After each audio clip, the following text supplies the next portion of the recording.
tal? Bienvenido a tu programa Revelaciones. Soy el doctor Manuel Malváez. Me encuentro en esta ocasión en la puerta donde hace 500 años, precisamente en esta puerta, Martín Lutero estaba, según la historia, clavando las 95 tesis de la Reforma Protestante en 1517.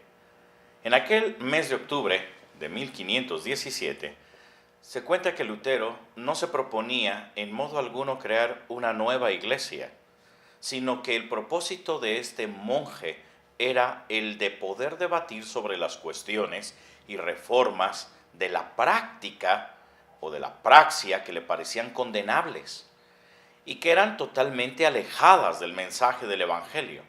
Pero lamentablemente este debate le valdría una amonestación papal y más tarde, ante su negativa a desmentirse o desasirse, pues vendría la excomunión. Por amor a la verdad y en el afán de saciar pues esa necesidad que estaba en el pueblo, recordemos que antes, por ejemplo, la tradición nos decía que las personas pues no podían hacer uso ciertamente de la liturgia como ahora, porque no era en su lengua, sino que todo era en latín, porque se presumía que el latín era la lengua o el lenguaje divino, que era la forma en la que Dios hablaba a los hombres.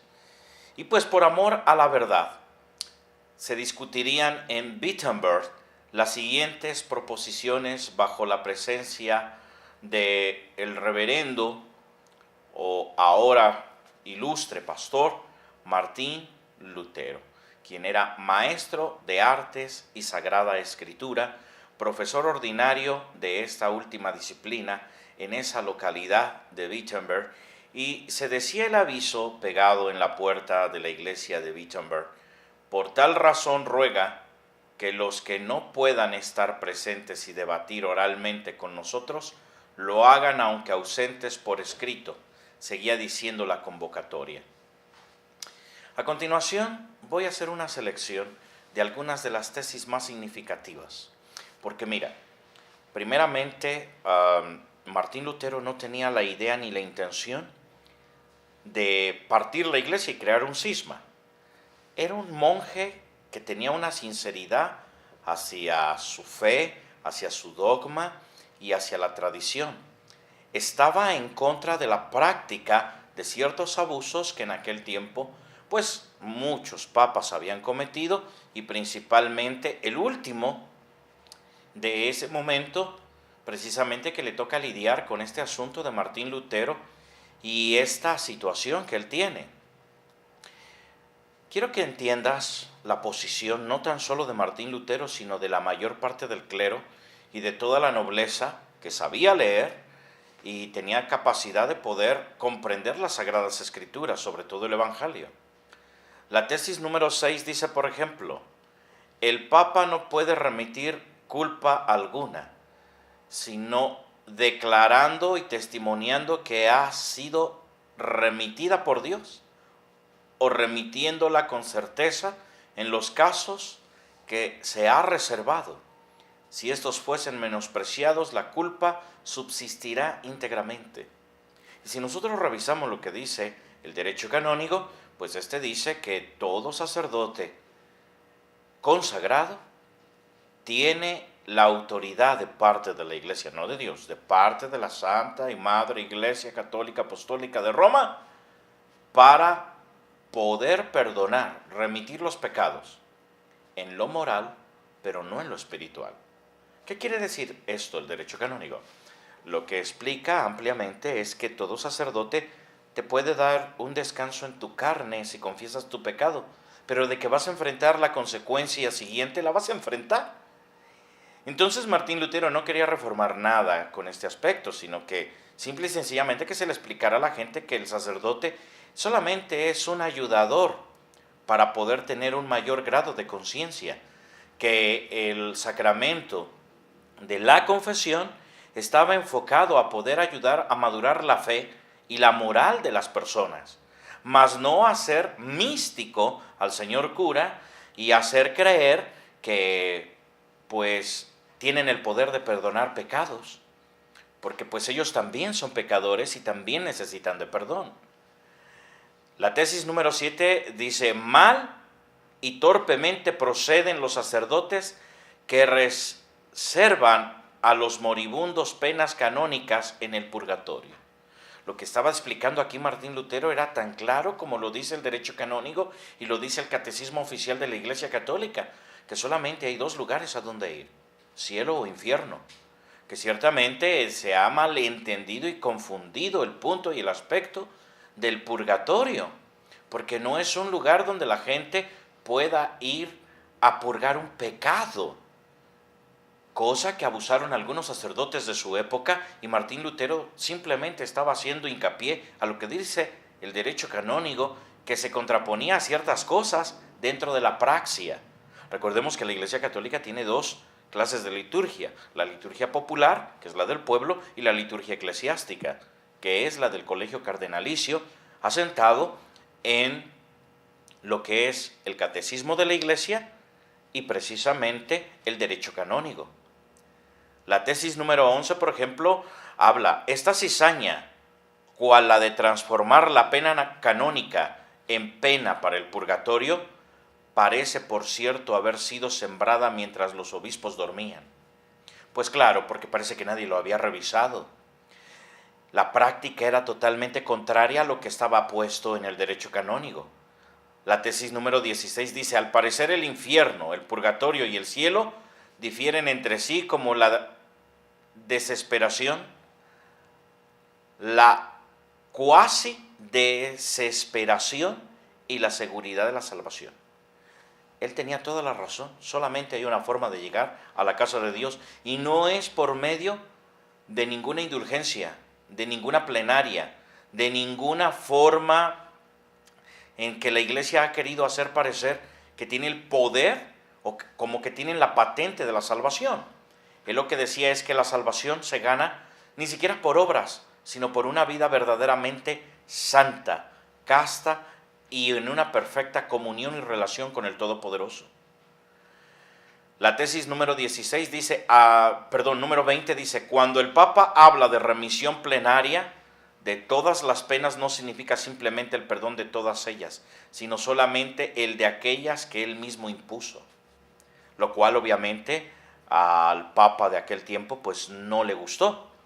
Pero nos damos cuenta que Martín Lutero no tenía la intención de partir a la Iglesia o de crear un cisma, sino de reformar la praxia, cosas que hasta el día de hoy muchísimos quisieran cambiar dentro de la práctica de ciertas tradiciones de la Iglesia. Ahora, la intención de Martín Lutero no era crear una iglesia luterana o protestante. Él ni siquiera se imaginó las dimensiones de a dónde llegaría lo que estaba iniciando, que como muchos han creado una tesina, la han hecho llegar pues al vicario de Roma, al obispo de Roma, en este caso al Papa, y pues algunas pues ni siquiera son revisadas, otras tantas pues ignoradas, y otras tantas pues han llevado precisamente a la excomunión, como fue en el caso de Martín Lutero. Pero los que siguieron la reforma, ¿creían lo mismo que Lutero? No. Hoy el 95% de las iglesias cristianas protestantes, conocidas como evangélicas, no creen lo que Martín Lutero creía. Martín Lutero era antisemita, odiaba a los judíos. Quisiera que viéramos este video para que pudiésemos entender un poquito más acerca de Martín Lutero.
Qué curioso, ¿verdad? Nos damos cuenta que Martín Lutero tenía una buena intención, pero un mal enfoque. Enfoque que han guardado muchos cristianos antisemitas, que odian y maldicen a los judíos, que creen que los judíos son los asesinos de Jesucristo, el Hijo de Dios, y los culpan, cuando esto es una total mentira, una falacia. ¿Por qué? Porque el mismo Mesías era judío, tenía un nombre hebreo, no era un nombre griego ni greco-latino, como Jesús o Jesús.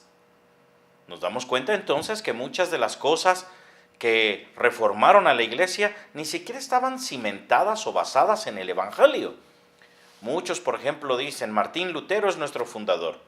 Yo, como un cristiano que baso mi fe y mis principios espirituales en el Santo Evangelio de Jesucristo, digo que mi fe está fincada en un solo fundador, Jesucristo. No en Martín Lutero, ni en Juan Hus, ni en Savonarola, ni en nadie. Nosotros, como cristianos hoy en día, pues no creemos muchas de estas cosas que Martín Lutero creía. Y tuvo muchísimos errores. ¿Quieres conocer otros de estos?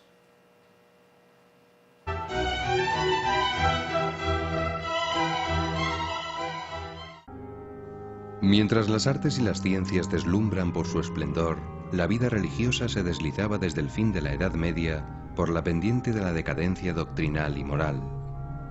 La autoridad del Papa había quedado debilitada por su traslado de Roma a Aviñón, en el sur de Francia, y por el posterior cisma de Occidente. Las costumbres se relajan en algunos monasterios y entre clérigos y obispos de la curia romana. Esos son algunos de los factores negativos que propiciarán la Reforma protestante.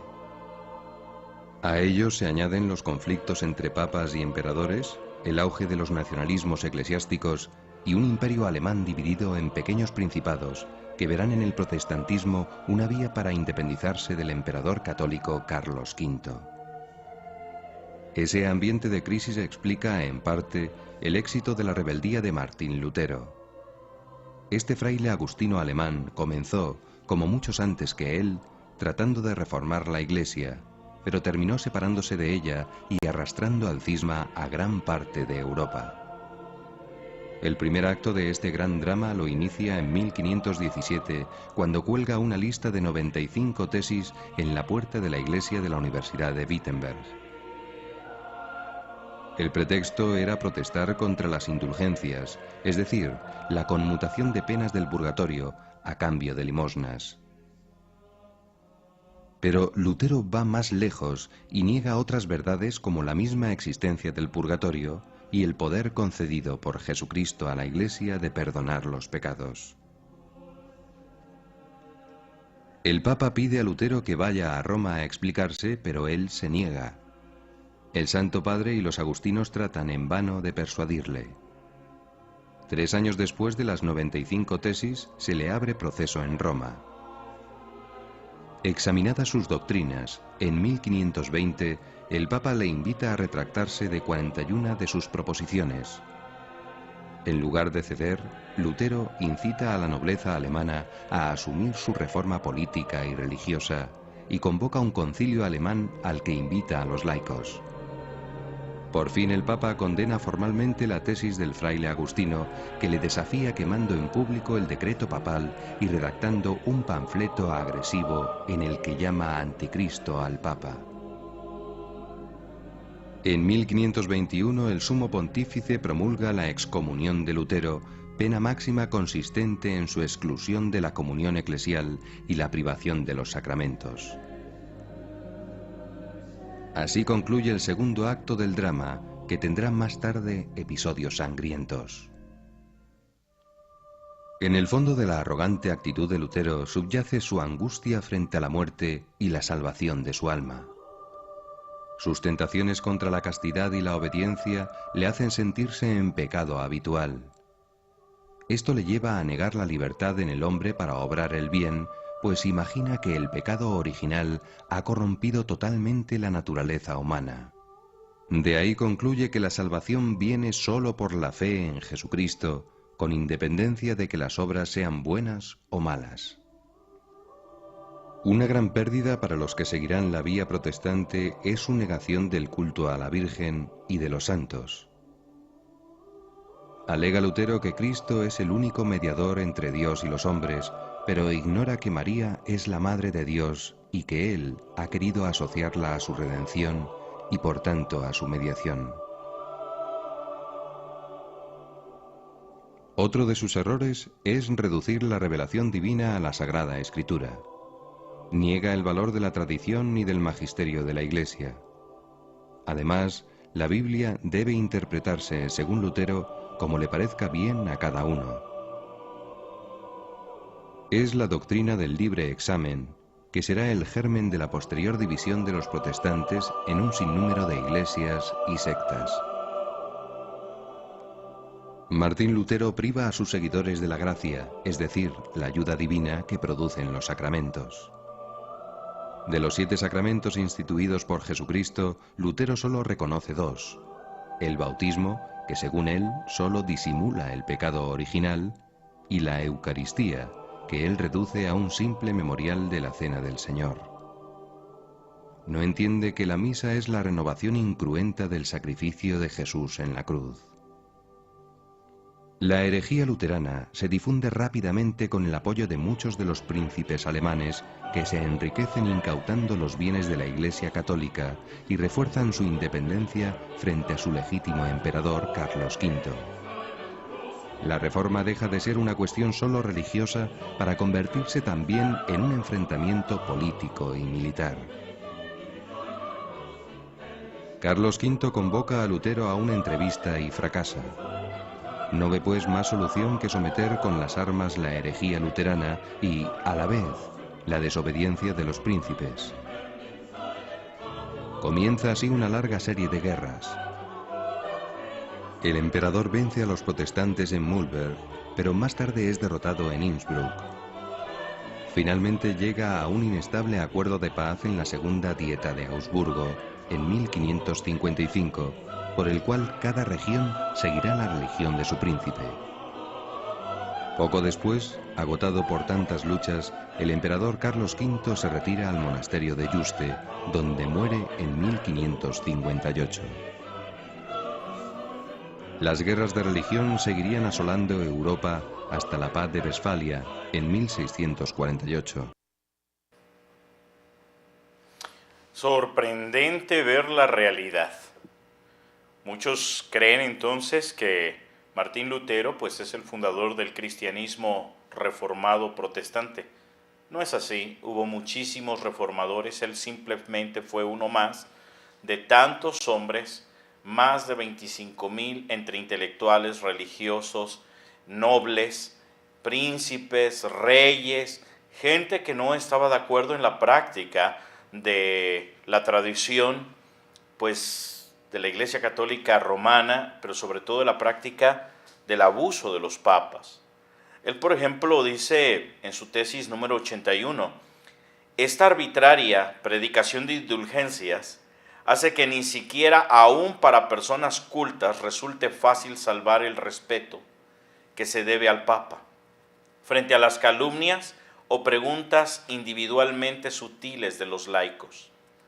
Dice la tesis 82, por ejemplo, ¿por qué el Papa no vacía el purgatorio a causa de la santísima caridad y la muy apremiante necesidad de las almas, lo cual sería la más justa de todas las razones? Si él redime un número infinito de almas a causa del muy miserable dinero para la construcción de la basílica, lo cual es un motivo completamente insignificante. ¿Qué es lo que decía Martín Lutero? Si el Papa asegura tener el poder de perdonar y de remitir los pecados, tanto de vivos como de muertos, y sacarlos del purgatorio y llevarlos al cielo, al paraíso, ¿por qué lo hace a causa de dinero? ¿Por qué lo hace a cambio de dinero? ¿Dios necesita dinero? Es cierto que él quiere hacer una catedral, la Catedral de San Pedro, de supuestamente el primer Papa de Roma, pero si tiene tal poder, ¿por qué no lo hace por caridad? ¿Qué no dijo Jesucristo? Dad de gracia lo que de gracia recibisteis. Entonces, ¿por qué motivo se tiene que cobrar por una indulgencia? ¿Por qué se tiene que cobrar la salvación? Vaya que parece que le estuviese predicando a los pastores modernos, donde muchos exigen dinero, donde exigen ciertas ofrendas, donde exigen ciertos apoyos, y si no das eso, entonces están bloqueadas tus finanzas, le estás dando derechos legales al diablo para que el diablo te tenga pobre y miserable.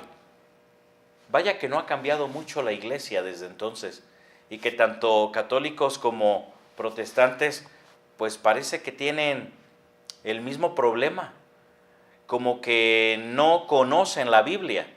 Pues Mateo 6:33 dice: busca primeramente el reino de Dios y su justicia divina, y todo te será añadido. Ahora con las nuevas doctrinas, porque son muy recientes, las de los promise keepers, las promesas cumplidas, y las doctrinas de enriquecimiento a través de esta falsa doctrina de la prosperidad. Si tú le traes a Dios, Dios te va a dar. No, Dios te da simplemente porque Él es otorgador, dador por naturaleza. Que hay formas de que no te robe el devorador, bueno, eso es diferente, pero está mal enfocado. ¿Por qué? Porque si yo le doy al Eterno, más bien, si yo le devuelvo al Eterno, porque a Dios no se le puede dar, se le devuelve, porque de lo recibido de su mano, de eso mismo le damos. El Eterno lo único que hace es increpar al devorador. O sea, no le permite a ningún demonio, le pone límites, lo restringe a todo demonio que roba a través de la salud, a través de las finanzas, etcétera, etcétera, el que te puedan tocar. No te tocan. ¿Por qué? Porque tú estás siendo leal y siendo fiel al Todopoderoso. De lo contrario, pues no te vas a condenar, no porque no des, o porque des vas a alcanzar bendiciones o vas a alcanzar el cielo. Pero Cornelio, dice la Escritura en Hechos de los Apóstoles, que sus limosnas subieron hasta el cielo. Claro, porque era sedacá.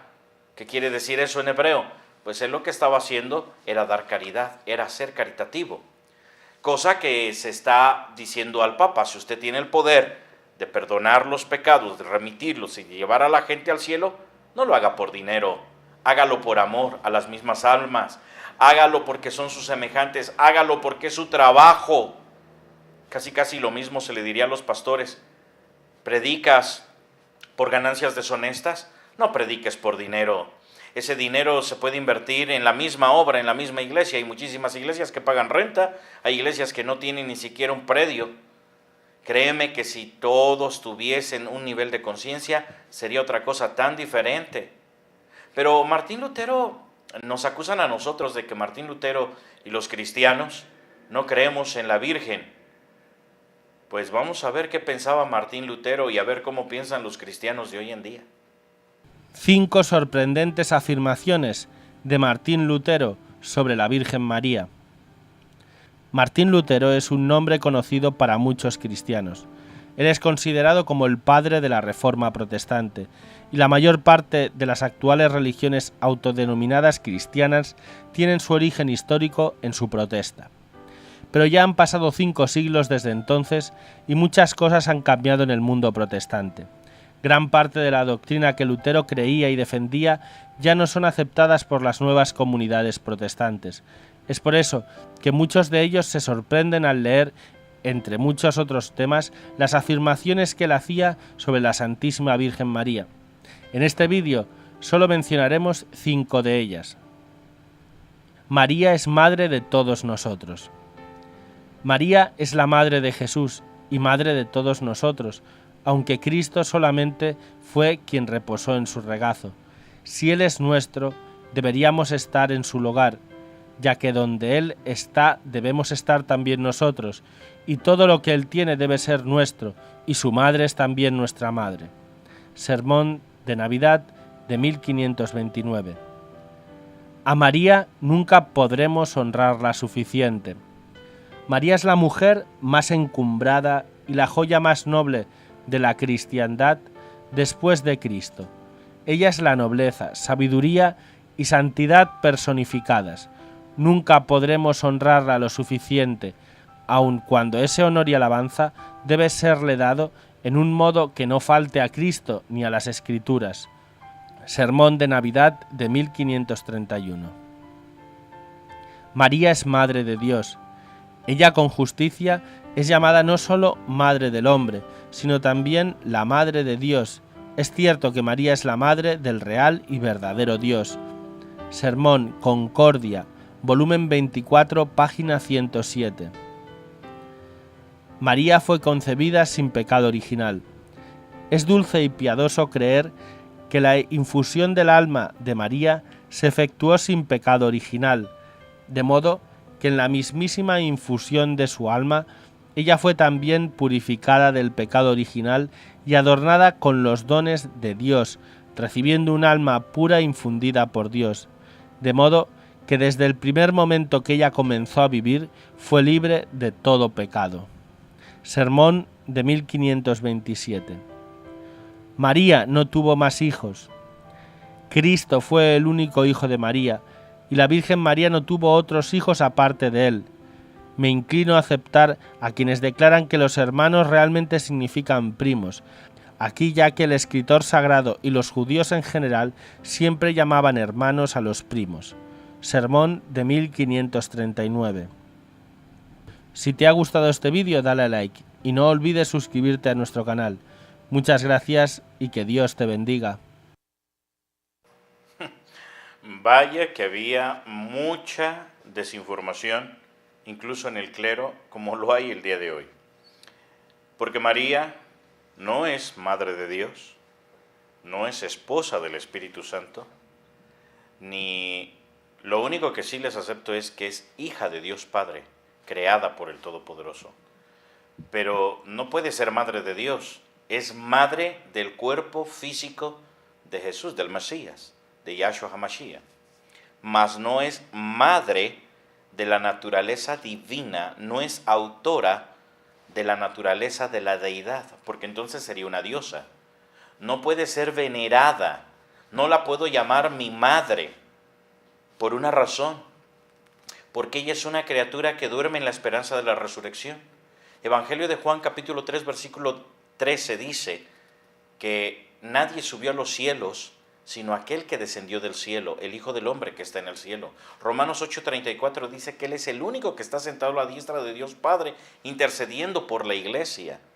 Dice 1 Timoteo capítulo 2 versículo 5 que no hay más mediador entre Dios y los hombres más que Jesucristo hombre, Yeshua HaMashiach.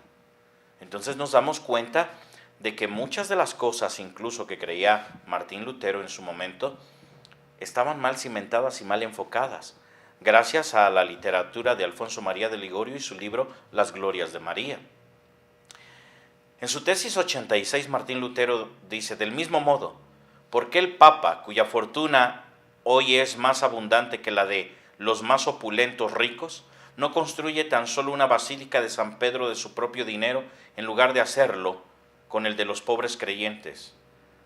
Y es que decía Martín Lutero, ¿cómo es posible que el Papa quiera construir una basílica? Ni Dios lo permitiría que se construya una basílica con el dinero de las indulgencias.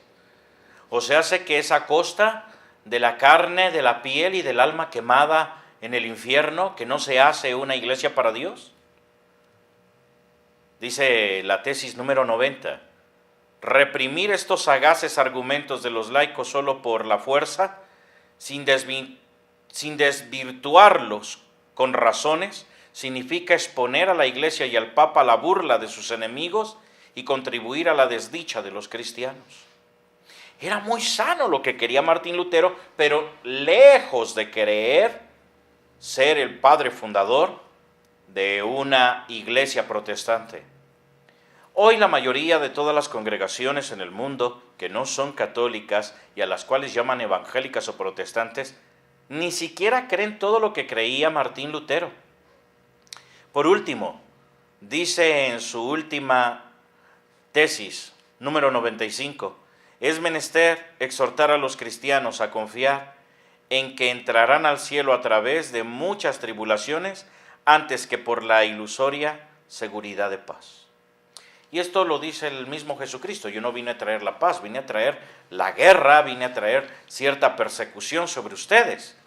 Entonces nos damos cuenta, mis queridos amigos y hermanos, que nos hacen el favor de conectarse en estas redes sociales y a través de nuestro canal, pues podernos dar cuenta precisamente de qué errores agarrafales durante 500 años se han cometido y muchas veces se siguen cometiendo.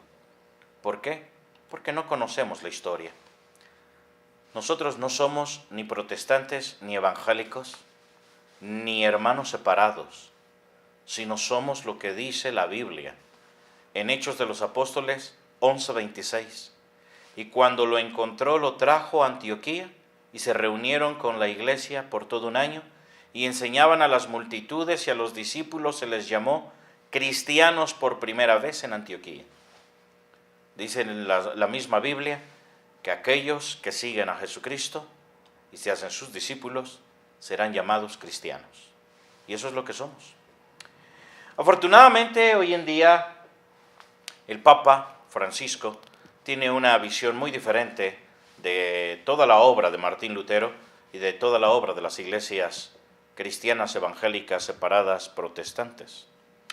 Tan es así que acaba de dispensar a Martín Lutero. Y después de 500 años de que ha estado excomulgado, pues fíjate qué tremendo.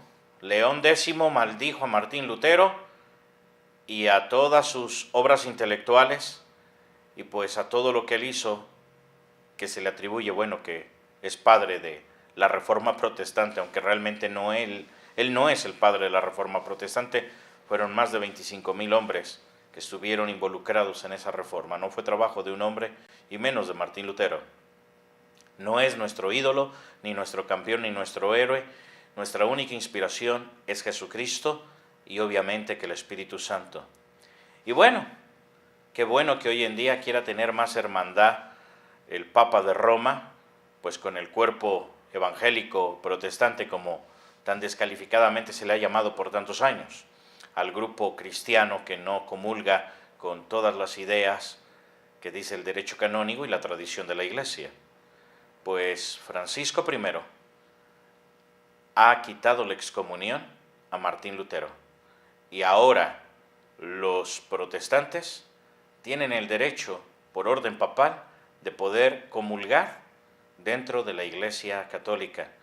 No están exentos de los sacramentos y no se les exigen tantas cosas como en muchos pueblos y en muchos países, hablando de México directamente, donde si tú eres protestante, pues no puedes ser padrino de un niño que se vaya a bautizar o vaya a hacer la primera comunión, etcétera, sino que el Papa Francisco acaba de quitar todas estas ideas y acaba de darle esa dispensación a la feligresía de la Iglesia protestante. Vamos a ver qué dice Francisco. Yo te veo en nuestra próxima cápsula de este programa que llevamos hasta ti, de revelaciones, y pues nos vemos en nuestro próximo enlace el día de mañana. Soy el doctor Manuel Malváez, director de Trigo y Miel en la ciudad de Tehuacán, hoy transmitiendo desde las puertas que hace 500 años, aquí en estas mismas puertas, se pegaron las 95 tesis en 1517, estamos en las puertas de la Catedral de Wittenberg, transmitiendo para ustedes. Vamos a ver qué dice el Papa Francisco.